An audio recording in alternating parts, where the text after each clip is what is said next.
Sinclair Hutton could not hold back the tears behind closed doors on Friday when he saw his newborn son for the first time ever. Hutton, his common-law wife Suzette White, their 7-year-old son Rodine and other family members had earlier arrived at the Denhamton police station to receive baby Sebron, who was stolen from the Victoria Jubilee Hospital on January 9. The baby was found on Tuesday after a woman attempted to register him at the Registrar General's Department in St. Catherine. And it was pure delight when the baby was handed over to the couple. Me first. I feel good. I feel happy. Month? Hell on earth. Yes, man. Hell on earth. White was equally overjoyed. Wonderful, excited, ecstatic. And White said she had no ill feeling towards the suspect, who is now in custody for abducting the child.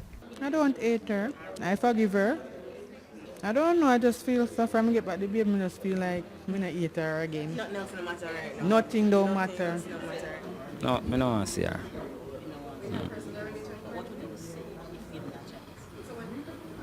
May the Father God have mercy upon our soul. Nothing else. And the law, the court will judge her. And the Denhamton police in Kingston are now probing a possible baby stealing ring. The head of the Kingston Western Police, acting SSP Howard Chambers, says as part of the probe, investigators are now dissecting a statement by the woman who was held with baby Sebron. Based on a preliminary statement given by the suspect, it's opened a can of worms.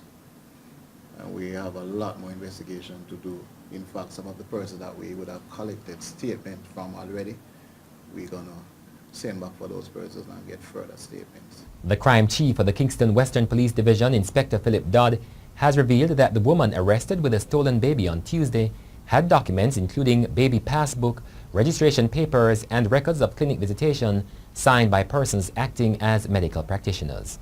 So based on the security arrangement at the Kingston Jubilee Hospital, it should have been difficult for a person to leave the facility with a baby. Fourth floor. With a baby that doesn't belong to them. So based on that now, we are looking now to say that for this person to leave the hospital, it must have been a conspiracy of other persons. So we are looking along that line.